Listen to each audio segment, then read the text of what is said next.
Muchísimas gracias. Seguimos con más información. Electoral y el contexto de ella con relación a la supuesta inhabilitación del presidente Evo.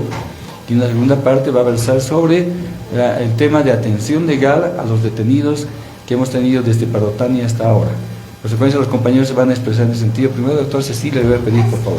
Gracias.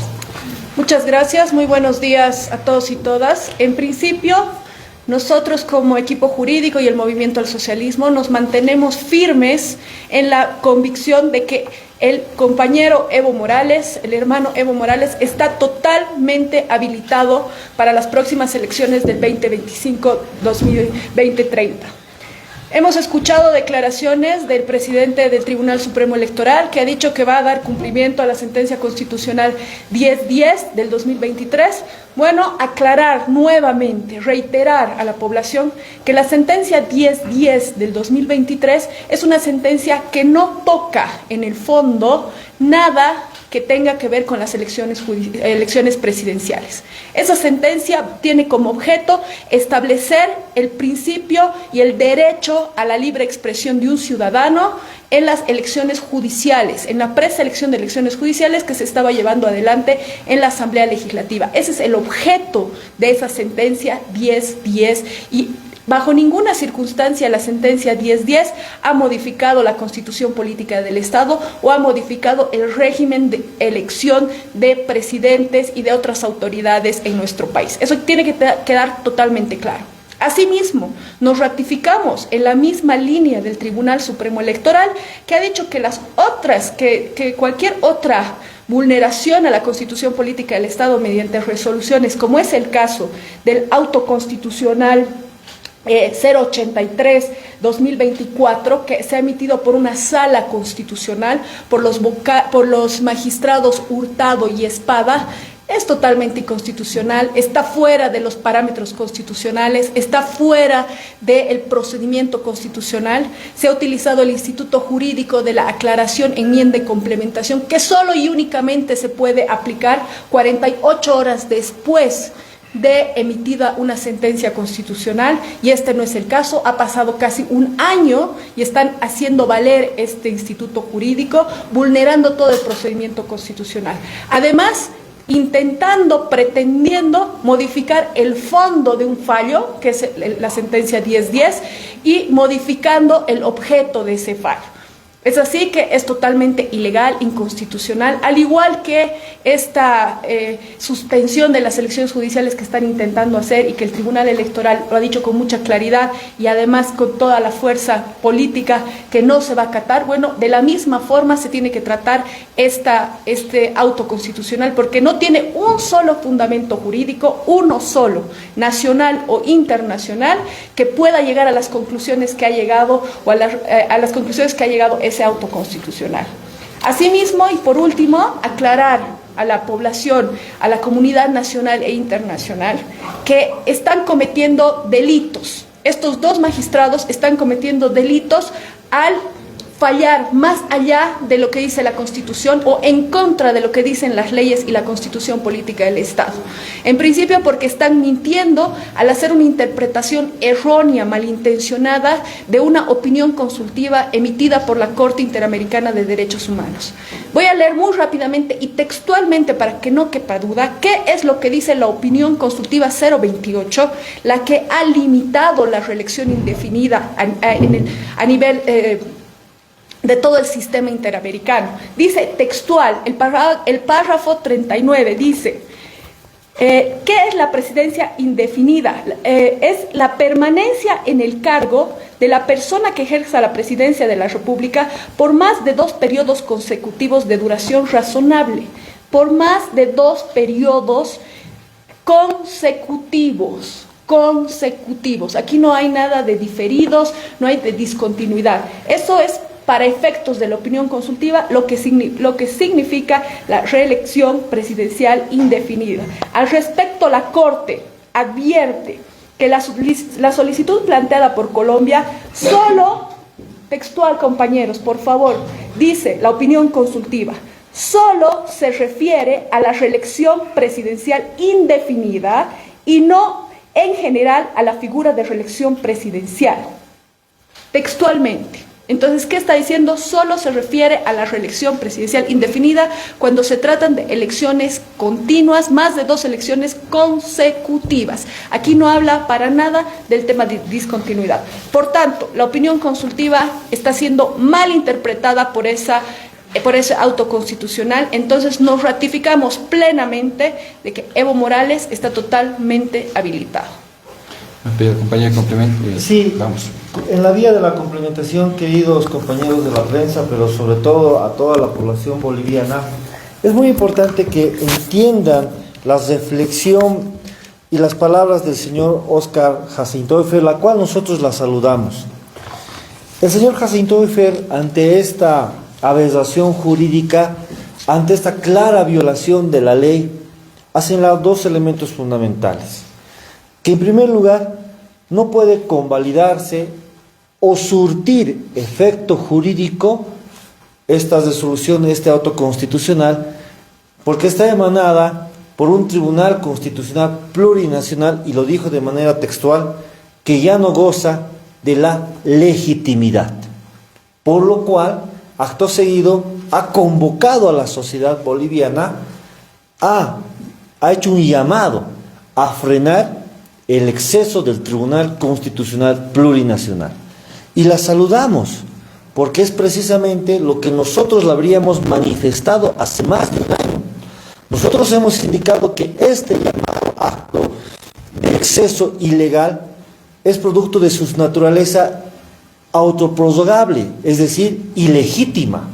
El señor Jacintoifer ha tardado un año en reconocernos, en darnos la razón, y eso es un hecho que nosotros nos ratificamos porque no estábamos equivocados.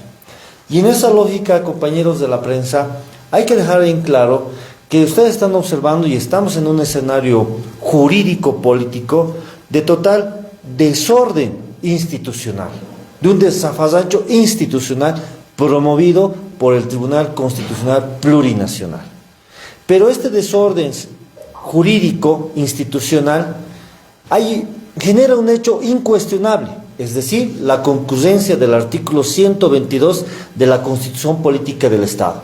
Cuando el doctor Óscar Jacintoifer dice que no vamos a acatar la resolución de un órgano totalmente ilegal, nos está diciendo, en aplicación del 122, que las emisiones, los autos constitucionales son nulos de pleno derecho por su carácter ilegítimo. Y en ese sentido, queridos compañeros y hermanos de la prensa y de la sociedad boliviana, es cierto y evidente lo que ha dicho el doctor Jacintoifer, ¿no?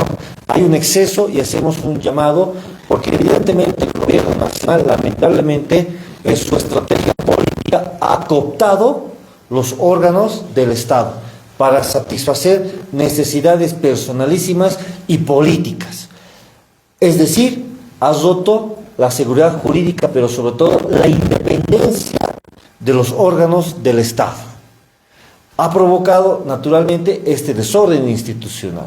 Es por eso que nosotros nos ratificamos en que debemos hacer el esfuerzo colectivo por restituir el Estado de Derecho, restituir la independencia e imparcialidad de los órganos del Estado para evitar la profundización de la crisis institucional, que no está alejada, más bien forma parte de la crisis económica, política y social. Y en ese sentido hacemos un llamado también a toda la población a resguardar la independencia de los órganos del Estado. En ese mismo sentido, con esto acabo, es importante que el señor Jacintoifer sea consecuente con sus palabras. Cuando nos está diciendo de que son actos excesivos, la actitud de no acatar los actos ilegales del Tribunal Constitucional Plurinacional debe ser en condición de igualdades, es decir, para todos. Es decir, que el señor Jacintoifer está señalando que los autoprorrogados no tienen la validez jurídica, por lo cual sus actos son nulos de pleno derecho. Muchas gracias por escuchar, y el doctor Chávez también va a informar. El doctor Rodrigo, adelante. Bien, cambiando al segundo punto, motivo de esta conferencia de prensa, voy a hacer referencia a los ciudadanos detenidos en los lugares de Parotani, Maidana, Caracollo y otros lugares como es de conocimiento público. Bien, ustedes saben como medios de prensa, porque han sido testigos, que el mismo día de la aprehensión, de esta insólita aprehensión de estas personas, el equipo jurídico del MAS y PCP se ha constituido al lugar de los hechos, donde estuviesen aprendidos estas personas, negándonos de manera ilegal el acceso a tener un contacto siquiera con estas personas. Actualmente nosotros nos hemos anoticiado a través de otros medios, como ser la búsqueda en sistemas del órgano judicial por nombres, para saber quiénes estaban detenidos y cuál era su situación jurídica. Es así que el equipo jurídico del MAS y PCP pues se está haciendo cargo de todos estos compañeros, aproximadamente de 76 personas, distribuidas todas ellas en varios casos, con distintos registros de código único de denuncia. A la fecha se tienen muchas personas aprehendidas, entre varones y mujeres. Son concretamente 76 personas, 71 que son varones y las demás se llegarían a ser mujeres. Pero todas estas son aprehendidas sin que se les hubiese dado uso a ejercer su derecho a la defensa como tal. No solamente se nos ha negado el acceso a tomar contacto con ellos a momento de habérselos presentado en medios de comunicación, lo cual es totalmente ilegal y esto ha sido denunciado mediante acciones constitucionales. Y el Ministerio de Gobierno no ha sabido responder por qué los presentan en medios de prensa sin su autorización, cuando esto está prohibido por ley. Sin embargo, de ello, en dependencias de la FELCC, cuando nos hemos constituido para tomar contacto con ellos, tampoco nos han permitido el ingreso y eso está registrado y la sociedad en su conjunto tiene pleno conocimiento. Es así también que la Defensoría del Pueblo, como Mecanismo Nacional de Prevención de la Tortura, el 6 de noviembre ha sacado un comunicado donde también ha denunciado a través de una acción constitucional de que se les estuviese prohibiendo ejercer esta labor constitucional a los mismos. Vale decir que no se nos ha permitido ni siquiera a los abogados de confianza de estas personas, ni a la Defensoría del Pueblo como Mecanismo Nacional de Prevención de la Tortura, tomar contacto y saber cuál es la situación jurídica de estas personas. En audiencia, en muchos casos, inclusive se nos ha restringido el uso de la palabra y hasta se nos ha coartado el ejercicio de nuestra labor como abogados.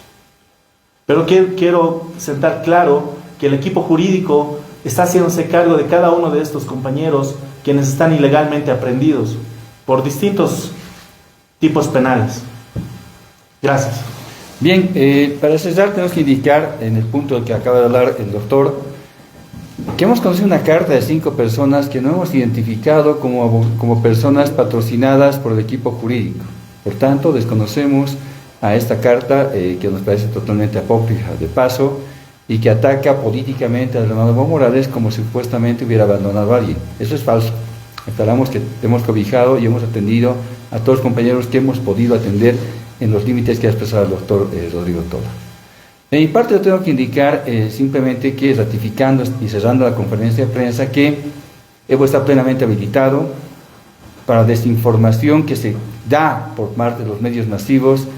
No va a haber mayor debate del tema, sino hasta que se lance la convocatoria de elecciones el siguiente año, en el mes de mayo aproximadamente, debería ser el 17 de mayo con fecha, 3 meses antes, y hasta eso pues no debe ocurrir nada. Lo demás es estéril e insulso referirnos nuevamente a un tema que está claramente dispuesto por la ley internacional, por norma internacional y por las normas nacionales, que Evo está plenamente habilitado. Cerrando el capítulo. Por último, yo tengo una cuestión personal. Quiero indicar que hace un par de días atrás se ha procedido al linchamiento mediático de un compañero que es parte del equipo jurídico, que es el doctor Diego Jiménez. Le expresamos como equipo jurídico nuestra solidaridad y apoyo, porque puede haber cualquier tipo de investigación. Lo que no se ha hecho es respetar sus derechos como persona. Lo ha tenido cerca de 48 horas en una situación de aprehensión, se lo ha emanillado, se lo ha expuesto públicamente, cuando en realidad se trataba de un accidente de tránsito. Es una cuestión absolutamente desproporcional y expreso personalmente mi apoyo al hermano Diego Jiménez en esa situación tan lamentable que ha ocurrido contra su persona, porque sabemos que es parte de la forma en la que actúan los medios de represión del Estado. La sorna con la que ayer el ministro de Gobierno se ha referido a decir que solo habían 199 abogados. Ministro, no se equivoque. Los 200 abogados hemos apoyado para que Luis Arce esté sentado y usted en este momento es ilegal, es inconstitucional porque usted ha sido censurado de acuerdo a la Constitución, por la que hemos entrado el pellejo de estos abogados. Usted no debía estar siquiera sentado en ese cargo. Y viene a decirnos que no está el equipo completo, está más completo que nunca. Y no somos 200, somos millones, 11 millones de bolivianos y estamos sufriendo las gasolineras porque no hay diésel, que no hay gas, que no hay dólares, que no hay nada, que no hay pan ahora. Esas son las preocupaciones económicas del pueblo boliviano. No nos venga a distraer con sus dislates y su sorna, porque la sorna va a ser contestada simplemente por la bronca del pueblo que cada vez que escucha ese tipo de declaraciones te indigna más. Muchísimas gracias.